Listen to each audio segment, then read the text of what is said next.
That amount is larger than normal because of an additional energy relief benefit that required eligible residents to have applied by March 31st. The energy relief portion of the payout is non-taxable, and many eligible residents have already received their payments. But if you applied later, you should check to see your check by the end of the month. Because even the Colorado governor has said that state legislators announced plans that they would see and help ease property tax increases. It's an effort to help homeowners and businesses in Colorado. The plan would reduce the residential assessment rate from 7.5% to 6.5%, so it makes things a little bit easier for the people that are suffering the most with stimulus checks. But still, this is not enough. We have a ton of news about the fourth stimulus check, Social Security benefits, SSI, and SSDI. Continue watching this video because you don't want to miss out on this important information. There's a lot of news that you guys have to know. An important date that millions of Americans need to be aware of is coming up very soon. The federal government is preparing to issue the next round of direct payments, and that'll be worth nearly $8,000. Details are finally being finalized on the loan forgiveness program. And month after month, the Social Security Administration sends out monthly benefits to retired workers. In addition to that, Social Security is responsible for sending supplemental security income benefits, disability, and survivor benefits. While the May payments continue, it is going to be worth knowing who will receive their money in the first days of June. SSI recipients are eligible for a maximum benefit of $1,000 a month and $1,300 for a married couple, where both spouses are eligible for the program. But it's important to mention that the payments are calculated individually and vary from one beneficiary to another. SSI recipients receive their payments on the first day of each month, or if the first day falls on a weekend or holiday. The payment is moving forward to the earliest business days of the previous month, and those who begin receiving their Social Security payments before the month can receive benefits every single time. So folks, just know this. Based on the scheduling, the SSI recipients will receive their June payment on June 1st. In addition to that, SSA will send a second payment on June 30th, which corresponds to the July check, since the first day of that month is Saturday, and the payment date will be brought forward. But if the U.S. breaches the debt ceiling and defaults on its debt, there could be significant implications for Social Security beneficiaries. The debt ceiling represents the max amount of money the U.S. government can borrow, and if it's not raised or eliminated, the government may not have enough funds to meet its financial obligations, including Social Security payments. Experts warn that in such a scenario, Social Security checks may be delayed. The National Committee to Preserve Social Security and Medicare has cautioned that, without a debt limit increase, Social Security, Medicare, Medicaid, and other payments may not be made on time and in full. It means that beneficiaries could experience a delay in receiving their benefits. And while the fate of President Biden's student loan forgiveness program remains up in the air, borrowers should definitely expect to resume payments before the end of August. Because even the Education Secretary has confirmed their repayment date during a Senate Appropriations hearing. The emergency period is over, and we're preparing our borrowers to restart. The Biden administration plans to restart the student loan payments no later than 60 days after June 30th. Based on that schedule, you can expect to resume payments on or before August 29th.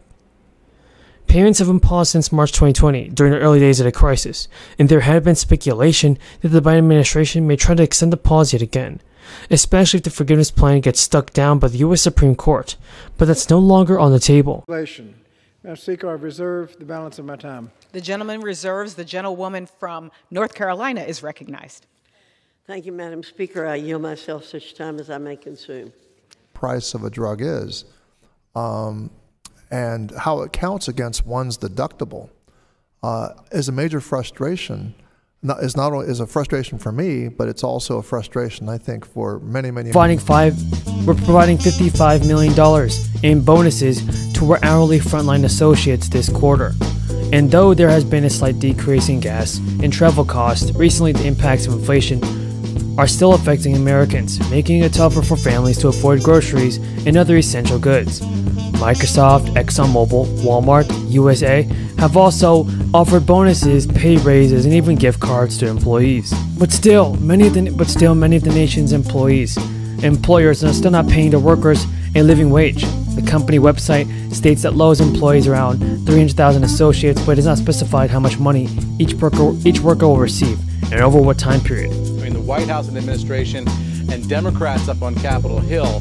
Earlier today, both the Speaker of the House, Nancy Pelosi, and the Senate Republican leader, the Senate Majority Leader, Mitch McConnell, were on CNBC, and they explained really the fundamental philosophical dilemma here, which is all about how much is the U.S. government going to spend. Here's what they said.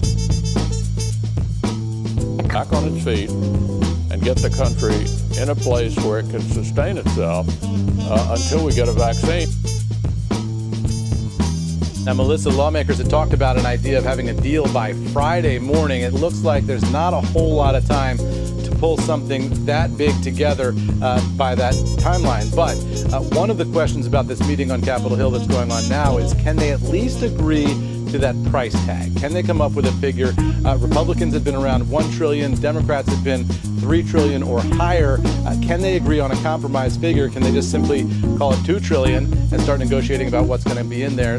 That might be something that's doable this hour, but we'll wait and see what they say when they come out of those closed doors. That Friday deadline is tomorrow Friday, right, Eamon? Not next Friday, not the following. It's tomorrow Friday. Right. And then the Senate goes on a scheduled recess.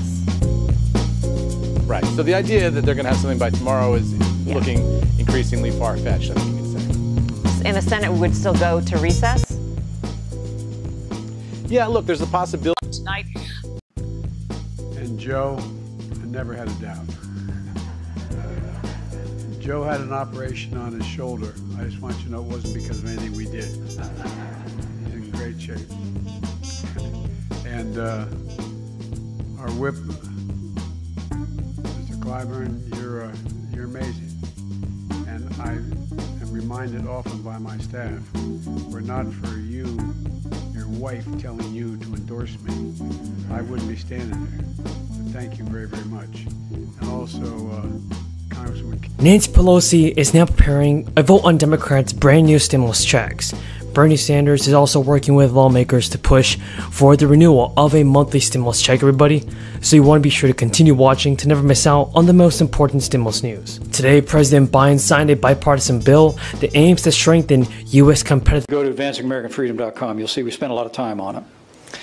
Our organization has actually spent the better part of $10 million already in the last 4 months. In Dr. Shah's position are often put in front of the media, and they have 12 seconds to respond to very difficult issues. And meanwhile, people are reading social media, and they're hearing this study and that study, and people say, what the hell is going on? So I hope we'll have a few minutes to get into a little bit more depth about some of the very serious issues surrounding COVID. Let me begin. And by the way, many of the questions that I'm going to ask Dr. Shah came from